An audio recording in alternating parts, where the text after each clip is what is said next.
Welcome back. ఇక మిగిలిన updates చూద్దాం. మాజీ ప్రధాని ఇందిరాగాంధీపై నోరు పారేసుకుంటే సహించేది లేదని కేంద్ర మంత్రి బండి సంజయ్ని మంత్రి పొన్నం ప్రభాకర్ హెచ్చరించారు. రాష్ట్ర ప్రభుత్వ పథకాలకు ఇంద్రమ్మ ఇండ్లకు పేరు పెడితే ఎందుకు డబ్బులు ఇవ్వరో చూస్తామని తెలిపారు. పథకాలకు బండి సంజయ్ ఇంట్లో నుంచి డబ్బులు ఇవ్వడం లేదన్నారు. ఇంద్రమ్మ పేరు పెడితే డబ్బులు ఇవ్వరా అని ప్రశ్నించారు. ఎలా ఇవ్వరో మేము చూస్తామని సవాల్ విసిరారు. ఇక ఇంద్రమ్మను బీజేపీ ప్రధాని అయిన వాజ్పేయి కాళీమాతతో పోల్చారని గుర్తు చేశారు.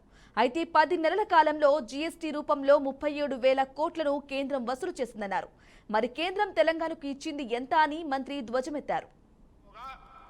తెలంగాణ ఉమ్మడి జాబితాలో ఉండే విధంగా మనం రాజ్యాంగాన్ని ఏర్పరచుకున్నాం.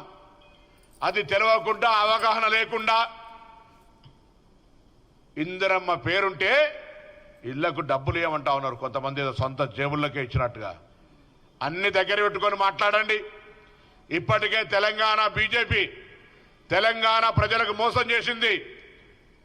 తెలంగాణ ప్రజలకు సంబంధించి తెలంగాణ రాష్ట్ర ఏర్పాటుతో 10 సంవత్సరాల అధికారం ఉన్న కేంద్రంలో మీరు విభజన హామీలు అమలు చేయకపోగా తెలంగాణ ఏర్పాటును ప్రధానమంత్రి స్వయంగా పార్లమెంట్లో విమర్శ చేసి అవమానపరిస్తే మాట్లాడని మీరు బడ్జెట్లో నిధులు కేటాయించకపోతే గత 10 సంవత్సరాలేమో ఉన్న రాష్ట్ర ప్రభుత్వం మమ్మల్ని అడుగుతలేదు, సత్సంబంధాలు లేవు, ప్రభుత్వంలో కేంద్రము రాష్ట్రము ఉమ్మడి జాబితాల చట్టము రాష్ట్రాలు పరస్పరం గౌరవించుకోవాలి కేంద్రము రాష్ట్రం అన్నారు.